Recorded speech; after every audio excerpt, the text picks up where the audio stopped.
Hello everyone. Welcome to the geo ecologist. मैं हूं doctor Krishnanand और आप देख रहे हैं हमारा ज्योग्राफिकल थॉट पे सीरीज जो कि हिंदी वर्जन है। इससे पहले हमने इंग्लिश में ऑलरेडी ये वीडियोस बनाई हैं। तो उस कंटेंट सेम है लेकिन इसको हम हिंदी में पढ़ाने की कोशिश कर रहे हैं आप ही के रिक्वेस्ट के बाद। तो ये इस सीरीज का अगर आप देखेंगे तो हमारा फोर्थ वीडियो है, चौथा वीडियो है, जिसमें हम रोमन स्कॉलर्स की बात करेंगे, जिसको हमने हेलेनिस्टिक ग्रीक्स की बात से शुरू की थी पिछले वीडियो में। तो इसमें हम देखेंगे कि रोमन स्कॉलर्स और उनका कंट्रीब्यूशन क्या है ज्योग्राफी के फाउंडेशंस में, उनके पिलर्स में।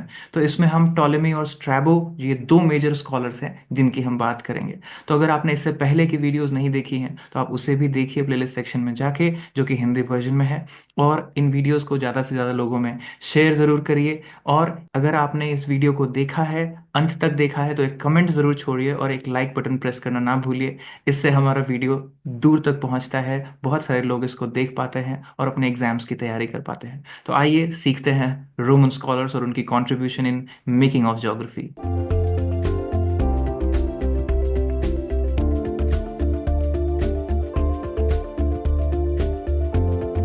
तो पिछले वीडियो में हमने जहां पे कहानी खत्म की थी, अब हम वहीं से शुरू करते हैं कि after the phase of Alexander, Alexander के डेथ के बाद आप देखेंगे सडनली अगले 60 सालों में, अगर इतिहास को आप पढ़ें, तो ये जो बड़ा ग्रीक एम्पायर था ये पार्ट्स में टूट जाता है।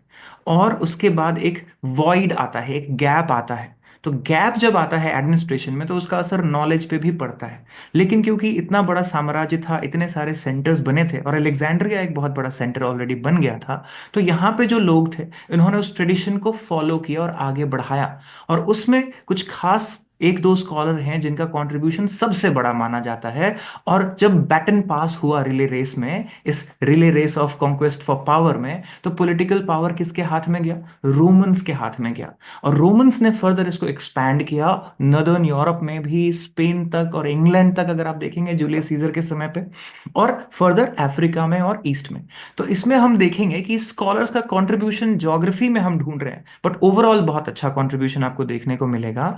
और सबसे इंपॉर्टेंट बात, ये जो दो लोग हैं जिनका नाम है स्ट्रैबो एंड टॉलेमी, ये लोग एक्चुअली ग्रीस के ही निवासी हैं। लेकिन क्योंकि एडमिनिस्ट्रेशन शिफ्ट हो गया है रोमन्स में, तो ये क्या हुए? ये सलाहकार हुए किसके? रोमन एडमिनिस्ट्रेशन के। कोई भी एडमिनिस्ट्रेशन को अच्छे स्कॉलर्स की जरूरत पड़ती थी उस समय, जो सही सलाह दे सके कि कहाँ पे एम्पायर को बनाना है, क्या स्ट्रैटेजी बनानी है उसके लिए। तो ये स्ट्रैटेजिस्ट भी थे उनके रोमन एम्पायर के। तो आप देखेंगे ऑगस्टस सीजर के समय से लेके जूलियस सीजर के समय से ये सारे स्कॉलर्स का कंट्रीब्यूशन बहुत इंपॉर्टेंट है। और इन्होंने क्या किया? पीछे के जो स्कॉलर थे, यानी इरेटोस्थीनीज से लेके उससे पहले एरिस्टोटल और प्लेटो, उन सब के नॉलेज को आगे बढ़ाया।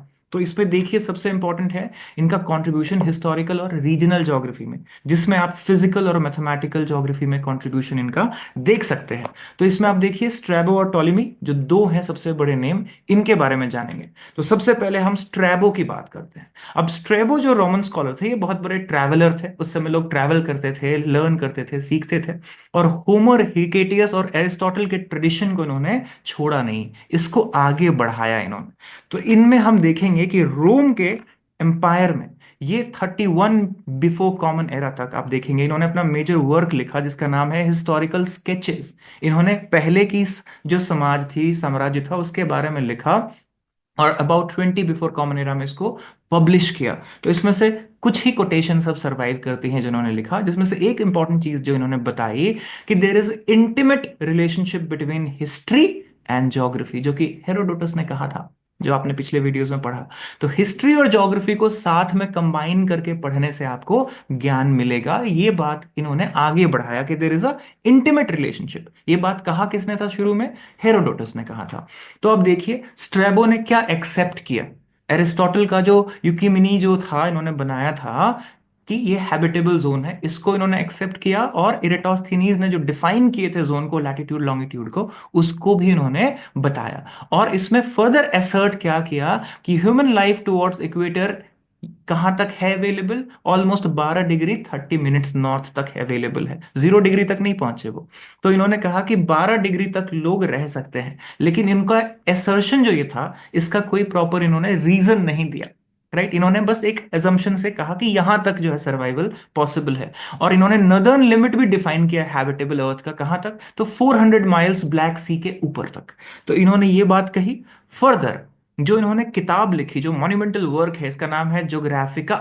जोग्राफिया था जो आपने पढ़ा पिछले लेक्चर में, वो था इरेटोस्थीनीज का वर्क। ये है जोग्राफिका, मतलब इसका भी ज्योग्राफी ही है। और ये 17 वॉल्यूम इन्होंने ट्रैवल करते करते लिखा। इसमें बहुत सारा काम किया इन्होंने, और लाइब्रेरी ऑफ अलेक्जेंड्रिया में इन्होंने बहुत समय बिताया, और अपने प्रेडिसेसर, इनके जो पूर्वज हैं, यानी जो आपने हेलेनिक ग्रीक कंट्रीब्यूशन पढ़ा पिछले लेक्चर में, उन सब से चीजों को लेके इन्होंने इस काम को आगे बढ़ाया। तो 17 वॉल्यूम में 8 वॉल्यूम तो खाली यूरोप को डिस्क्राइब करता है, 6 वॉल्यूम एशिया के ऊपर, और एक पूरा वॉल्यूम है अफ्रीका के ऊपर, जो मेजर कंट्रीब्यूशन है आप इजिप्ट और इथियोपिया पे।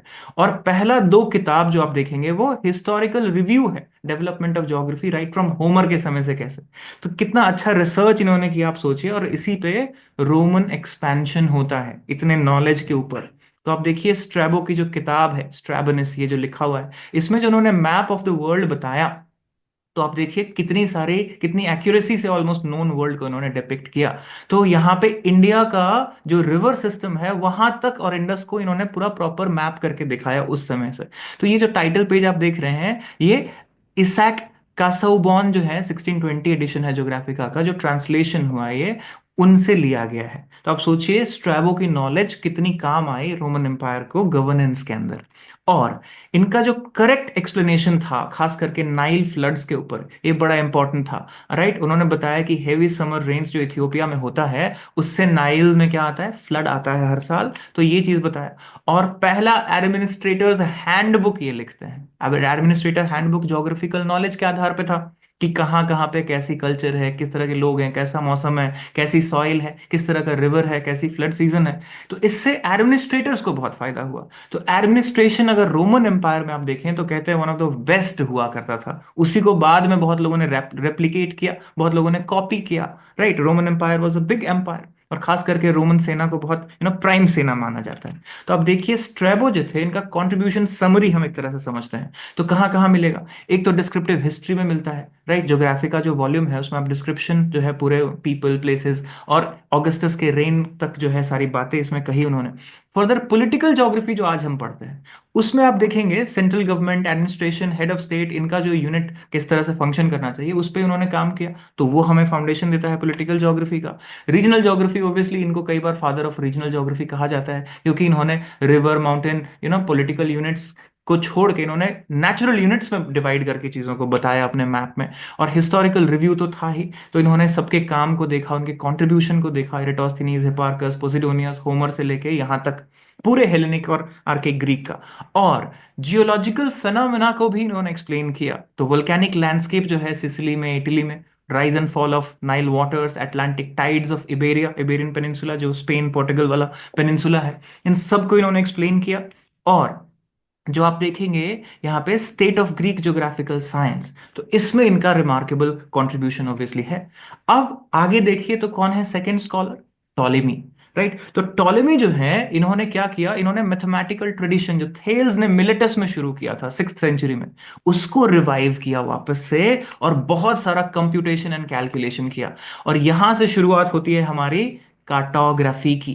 तो आर्ट ऑफ मैप मेकिंग के ये फादर कहे जाते हैं। Right, father of cartography Ptolemy. तो ज्योग्राफी जो है इनको इन्होंने कैसे डिफाइन किया, इरेटोस्थनीज ने कहा था earth has a home of man, but इन्होंने कहा art of map making. Right, आप अगर नोन वर्ल्ड का मैप बनाते हैं किस तरह से, तो इनका जो काम है उसका नाम है एल्मजिस्ट, द एल्मजिस्ट, जिसमें इन्होंने क्या कहा, सेलेस्टियल बॉडी, एस्ट्रोनॉमिकल बॉडीज के बारे में और उनकी मूवमेंट की स्टडी लिखी।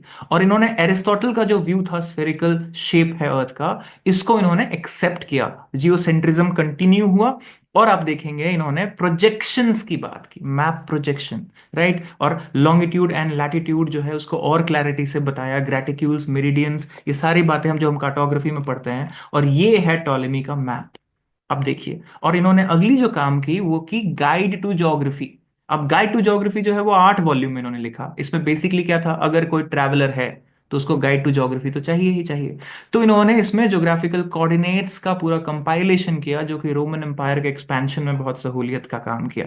और आप देखेंगे इन पहले वॉल्यूम में ये मैप प्रोजेक्शंस को डिस्कस करते हैं। तो फादर ऑफ मैप प्रोजेक्शन कौन है? टॉलेमी, आप ध्यान रख सकते हैं। और इसमें region wise uninhabitable zone, habitable zone, high low temperature zone, सबकी बात करते हैं। अब टॉलेमी को रेफर किया जाता है pro astrological authority of highest magnitude. अगर ये स्टेटमेंट देके बोले कि इनमें से किसको कहा जाता है, तो टॉलेमी का नाम आता है। और इन्होंने और जो काम किया, जिसमें आप देखिए 4 पार्ट में एक एस्ट्रोलॉजिकल ट्रीटाइज लिखा, एक पूरा वॉल्यूम ऑफ वर्क है जिसका नाम है टेट्रा बिब्लोस, राइट। और लैटिन में इसको हम बोलते हैं क्वाड्रीपार्टिटम।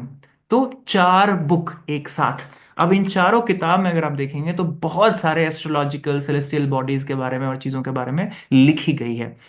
और इनका जो काम है, आप देखिए अरबिक ट्रांसलेशन जब हुआ तो पता लगा कि ऑप्टिक्स में भी काम है, property of light, reflection, refraction, colour, ये चीजें भी इन्होंने बताई। आजकल हम जब रिमोट सेंसिंग पढ़ते हैं तो उसमें भी हम ये बातें करते हैं। अब सोचिए कहाँ कहाँ पे कौन सी नॉलेज आई, तो आज हम उसको सब्जेक्ट में पढ़ते हैं।